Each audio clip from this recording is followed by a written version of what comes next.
Jean Giono, la lettre aux paysans sur la pauvreté et la paix.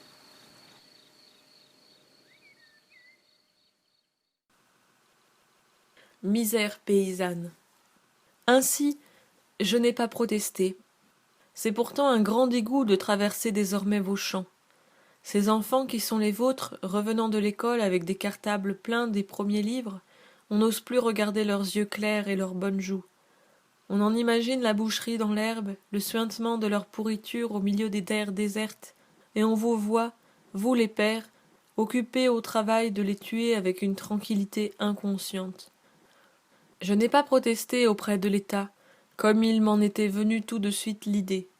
Je me serais profondément méprisé si je m'étais contenté de ce geste stérile, et dont on pouvait facilement prévoir la totale inutilité, à voir avec quelle habileté il joue le jeu. Dans la conquête des puissances modernes, celui qui s'est composé un beau jeu d'atouts ne va pas l'abandonner bénévolement parce qu'un homme quelconque comme moi lui reprochera sa froideur et sa cruauté. J'ai préféré vous écrire à vous-même et vous dire tout ce que j'avais à vous dire, à mon aise, sans précaution. Je dis les vérités comme je les pense, même si elles vous sont désagréables, surtout si elles vous sont désagréables, car elles ont alors une bonne prise sur vos réflexions. Je ne cherche pas à me faire aimer, je cherche à éclaircir. C'est tout à fait autre chose. Je suis personnellement sans aucune importance. Je m'adresse à vous tous et au plus grand nombre de paysans que je peux, au-delà des frontières, à tous les paysans si je peux. Je m'y efforce. Mais votre compte, personne ne le fera pour vous-même. Je ne prépare ici la selle d'aucun chef. Pour rien au monde je ne souffrirai qu'on me commande, mais pour rien au monde je ne souffrirai d'exercer un commandement sur quiconque. Quand je dis que vous travaillez à tuer vos enfants avec une tranquillité inconsciente, ce n'est pas vrai. C'est une apparence, je sais. Je vous ai dit que je connaissais le plus profond des bouleversants désirs de votre cœur. Je vous ai vu souvent, les yeux rêveurs, après que vous avez silencieusement compté autour de votre table les petites têtes de vos garçons et de vos filles.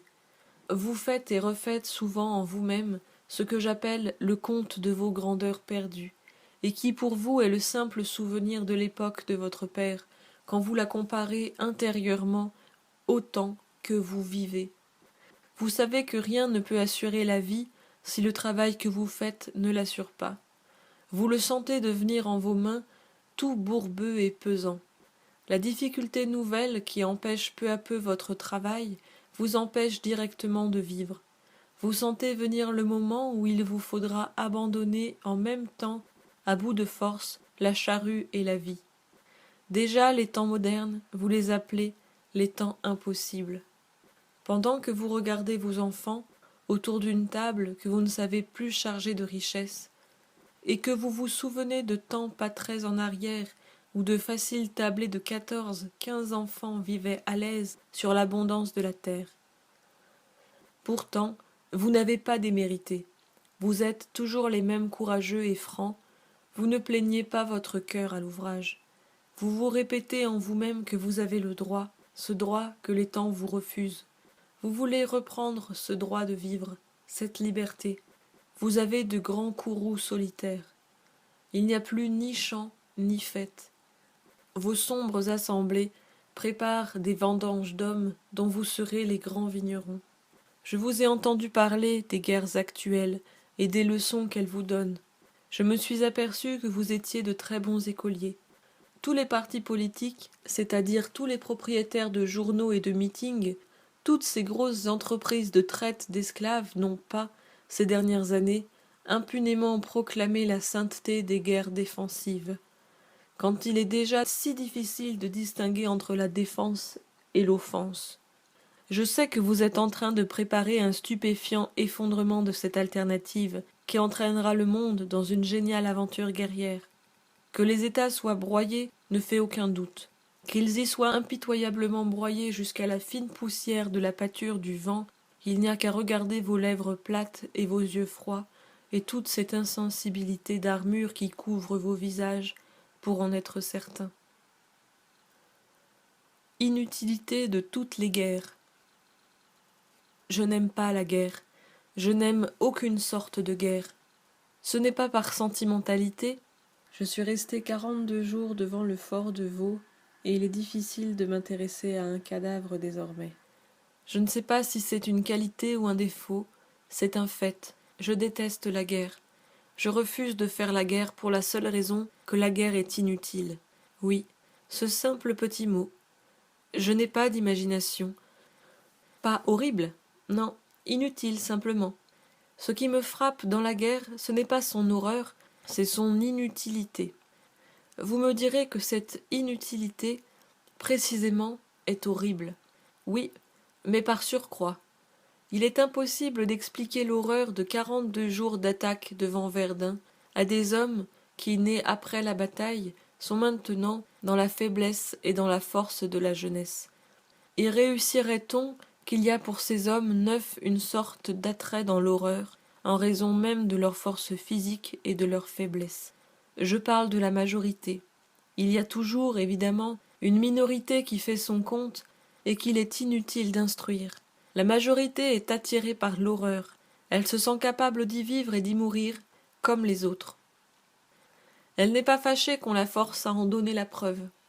Il n'y a pas d'autre vraie raison à la continuelle acceptation de ce qu'après on appelle le martyre et le sacrifice. Vous ne pouvez pas leur prouver l'horreur. Vous n'avez plus rien à votre disposition que votre parole. Vos amis qui ont été tués à côté de vous n'étaient pas les amis de ceux à qui vous parlez. La monstrueuse magie qui transformait ces affections vivantes en pourriture, ils ne peuvent pas la connaître. Le massacre des corps et la laideur des mutilations s'est dispersé depuis 20 ans et s'est perdu silencieusement au fond de 20 années d'accouchement journalier d'enfants frais, neufs, entiers et parfaitement beaux. À la fin des guerres, il y a un aveugle, un mutilé de la face, un manchot, un boiteux, un gazé par 10 hommes. 20 ans après, il n'y a plus qu'un par 200 hommes. On ne les voit plus, ils ne sont plus des preuves, l'horreur s'efface. Et j'ajoute que, malgré toute son horreur, si la guerre était utile, il serait juste de l'accepter. Mais la guerre est inutile, et son inutilité est évidente. L'inutilité de toutes les guerres est évidente. Qu'elles soient défensives, offensives, civiles, pour la paix, le droit pour la liberté, toutes les guerres sont inutiles. La succession des guerres dans l'histoire prouve bien qu'elles n'ont jamais conclu, puisqu'il a toujours fallu recommencer les guerres. La guerre de 1914 a d'abord été pour nous, Français, une guerre dite défensive. Nous sommes-nous défendus? Non, nous sommes au même point qu'avant. Elle devait être ensuite la guerre du droit. A-t-elle créé du droit? Non. A-t-elle créé le droit? Non. Nous avons vécu depuis des temps pareillement injustes. Elle devait être la dernière des guerres. Elle était la guerre à tuer la guerre. L'a-t-elle fait? Non. On nous prépare de nouvelles guerres. Elle n'a pas tué la guerre. Elle n'a tué que des hommes inutilement. La guerre civile d'Espagne n'est pas encore finie, qu'on aperçoit déjà son évidente inutilité. Je consens à faire n'importe quel travail utile, même au péril de ma vie. Je refuse tout ce qui est inutile, et en premier lieu toutes les guerres, car c'est un travail dont l'inutilité pour l'homme est aussi claire que le soleil. La guerre que vous allez imposer au monde, vous, paysans, est aussi inutile que toutes ces guerres-là. Vous avez à vous défendre, vous avez à imposer votre civilisation paysanne qui est la plus naturelle et la plus humaine. Vous avez à vivre, la guerre tue, avant, pendant et après. Avant. Voyez les temps où nous sommes, où il est bientôt impossible de vivre dans l'étouffement de la guerre qui vient. Pendant. Inutile de préciser. Après. Voyez les temps que nous avons vécus depuis l'armistice de 1918 et qui nous ont peu à peu amenés au temps où nous sommes. Toutes les guerres sont des guerres de 100 ans, de 1000 ans, de 10 000 ans. Elles ne s'arrêtent pas sur des ententes et des signatures. Elles continuent à partir de là d'autres cheminements dans des mines souterraines qui font tout s'écrouler et tout s'abîmer de ce qu'on appelle la paix, en attendant la prochaine résurrection du torrent de flammes. Tant qu'on est trompé par le mensonge de l'utilité de la guerre, il n'y a pas de paix. Il n'y a que des intervalles troubles, dans la succession des guerres. Je connais votre pacifisme paysan. Je sais que c'est le plus sincère. Je sais que vous êtes décidé à l'imposer au monde avec, s'il le faut, la plus grande des cruautés. Je sais que vous en êtes capable. Vous ne voulez plus jamais être les soldats de personne. Mais ne plus jamais être les soldats de personne signifie tout simplement ne plus jamais être soldat. Mais ne plus jamais être les soldats de personne signifie tout simplement ne jamais plus être soldat.